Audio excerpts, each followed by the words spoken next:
I have yet to give a speech or have a meeting where somebody doesn't ask me the millennial question. What's the millennial question? Apparently millennials as a generation, which is a group of people who were born approximately 1984 and after, are tough to manage. And they're accused of being entitled and narcissistic and self-interested, unfocused, lazy. But entitled is the big one. And because they confound leadership so much, what's happening is leaders are asking the millennials, what do you want? And millennials are saying, we want to work in a place with purpose, love that. We want to make an impact, whatever that means. We want free food and beanbags. And so somebody articulates some sort of purpose, there's lots of free food and there's beanbags, and yet for some reason, they're still not happy. And that's because they're missing. There's a missing piece. What I've learned is that I can break it down into four pieces. Right? There are four things, four characteristics. One is parenting. The other one is technology. The third is impatience, and the fourth is environment. The generation that we call the millennials, too many of them grew up subject to, not my words, failed parenting strategies, where, for example, they were told that they were special all the time.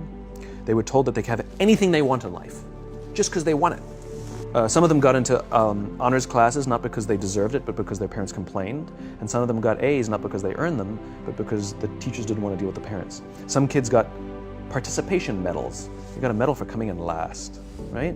Which the science we know is pretty clear, which is it devalues the medal and the reward for those who actually work hard, and it actually makes the person who comes in last feel embarrassed because they know they didn't deserve it, so it actually makes them feel worse, right?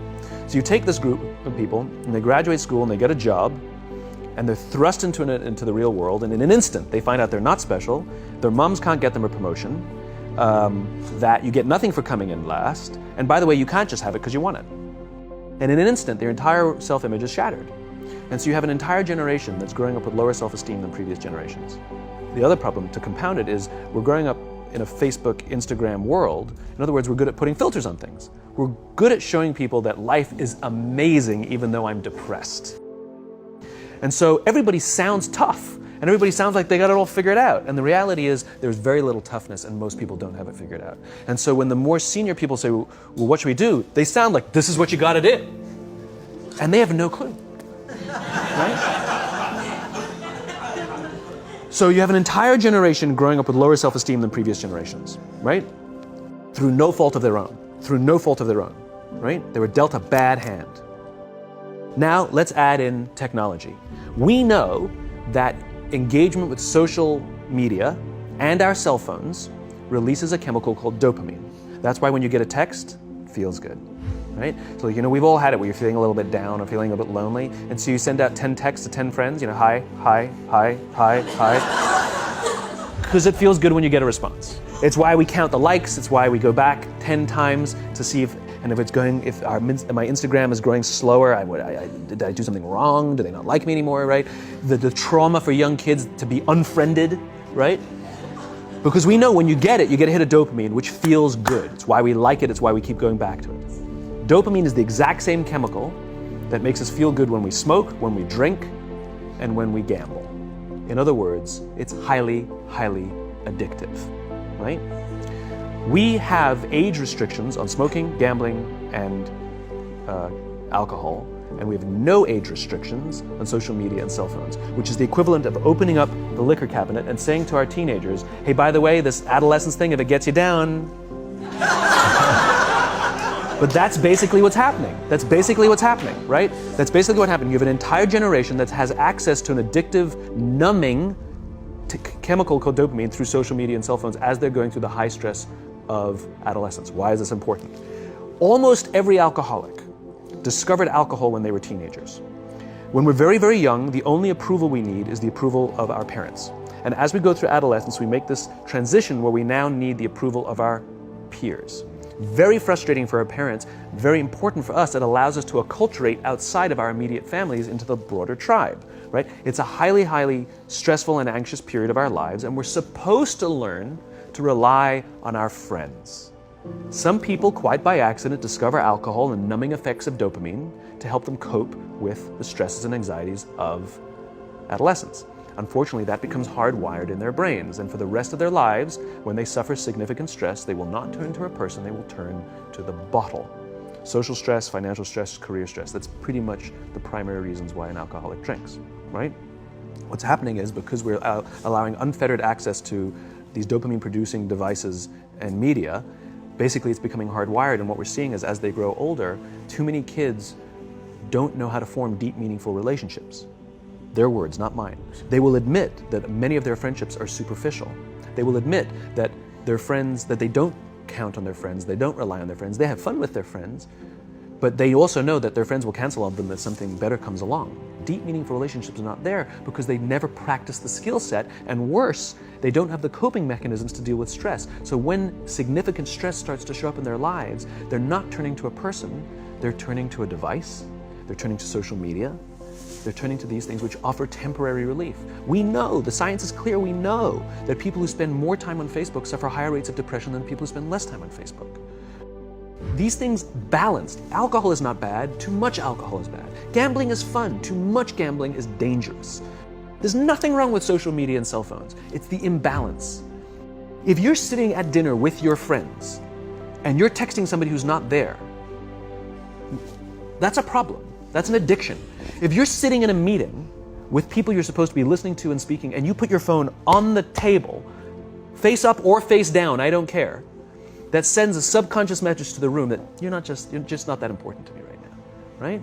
That's what happens. And the fact that you cannot put it away is because you are addicted, right? If you wake up and you check your phone before you say good morning to your girlfriend, boyfriend, or spouse, you have an addiction. And like all addiction, in time, it'll destroy relationships, it'll cost time, and it'll cost money, and it'll make your life worse. So you have a generation growing up with lower self-esteem that doesn't have the coping mechanisms to deal with stress. Now you add in the sense of impatience. They've grown up in a world of instant gratification. You want to buy something, you go on Amazon, it arrives the next day. You want to watch a movie? Log on and watch a movie. You don't check movie times. You want to watch a TV show? Binge. You don't even have to wait week to week to week, right? I know people who skip seasons just so they can binge at the end of the season, right? Instant gratification. You want to go on a date? You don't even have to learn how to be like, hey. You don't even have to learn and practice that skill. You don't have to be the uncomfortable one who says yes when you mean no and says no when you mean no, but yes when you don't have to swipe right. Bang, I'm a stud. Right? You don't have to learn the social coping mechanisms. Everything you want, you can have instantaneously. Everything you want, instant gratification. Except job satisfaction and strength of relationships, there ain't no app for that. They are slow, meandering, uncomfortable, messy processes. And so I keep meeting these wonderful, fantastic, idealistic, hardworking, smart kids. They've just graduated school. They're in their entry-level job. I sit down with them and I go, how's it going? They go, I think I'm gonna quit. I'm like, why? They're like, I'm not making an impact. I'm like, you've been here 8 months. You know? It's as if they're standing at the foot of a mountain and they have this abstract concept called impact that they want to have in the world, which is the summit. What they don't see is the mountain. I don't care if you go up the mountain quickly or slowly, but there's still a mountain. And so what this young generation needs to learn is patience. That some things that really, really matter, like love, or job fulfillment, joy, love of life, self-confidence, a skill set, any of these things, all of these things take time. Sometimes you can expedite pieces of it, but the overall journey is arduous and long and difficult. And if you don't ask for help and learn that skill set, you will fall off the mountain, or you will, the worst case scenario, and we're already seeing it, the worst case scenario is we're seeing an increase in suicide rates, we're seeing an increase in this generation, we're seeing an increase in accidental deaths due to drug overdoses, we're seeing more and more kids drop out of school or take leaves of absence due to depression. Unheard of. This is really bad. The best case scenario, those are all bad cases, right? The best case scenario is you'll have an entire population growing up and going through life and just never really finding joy. They'll never really find deep, deep fulfillment in work or in life. They'll just waft through life, and it'll be just, it's fine. How's your job? It's fine. It's the same as yesterday. How's your relationship? It's fine. Like that's the best case scenario. Which leads me to the fourth point, which is environment. Which is we're taking this amazing group of young, fantastic kids who were just dealt a bad hand. It's no fault of their own. And we put them in corporate environments that care more about the numbers than they do about the kids. They care more about the short-term gains than the long-term life of this young human being. We care more about the year than the lifetime, right? And so we are putting them in corporate environments that aren't helping them build their confidence, that aren't helping them learn the skills of cooperation, that aren't helping them overcome the challenges of a digital world and finding more balance, that isn't helping them overcome the need to have instant gratification and teach them the joys and impact and the fulfillment you get from working hard on something for a long time that cannot be done in a month or even in a year. And so we're thrusting to them in corporate environments, and the worst part about it is they think it's them. They blame themselves. They think it's them who can't deal. And so it makes it all worse. It's not. I'm here to tell them it's not them. It's the corporations, it's the corporate environments, it's the total lack of good leadership in our world today that is making them feel the way they do. They were dealt a bad hand, and I hate to say it, but it's the company's responsibility. Sucks to be you, like we have no choice, right? This is what we got, and I wish that society and their parents did a better job. They didn't. So we're getting them in our companies, and we now have to pick up the slack. We have to work extra hard to figure out the ways that we build their confidence. We have to work extra hard to find ways to teach them the social skills that they're missing out on. There should be no cell phones in conference rooms. None. Zero. And I don't mean the kind of like sitting outside waiting to text. I mean like when you're sitting and waiting for a meeting to start, this is what we all do. We all sit here and wait for the meeting to start. Meeting starting? Okay. And we start the meeting. No, that's not how relationships are formed. Remember we talked about it's the little things? Relationships are formed this way. We're waiting for a meeting to start and we go, how's your dad? I heard he was in the hospital. Oh, he's really good. Thanks for asking. He's actually at home now. Oh, I'm really glad. It was really amazing. I know, it was really scary for him. That's how you form relationships. Hey, did you ever get that report done? Oh my God, no, I didn't. I'll help you out. Can I help you out with that? Really? That's how trust forms. Trust doesn't form at an event in a day. Even bad times don't form trust immediately. It's the slow, steady consistency. And we have to create mechanisms where we allow for those little innocuous interactions to happen. But when we allow cell phones in conference rooms, we just, okay, have the meeting. And then my favorite is like when there's a cell phone there and you go like this, you go.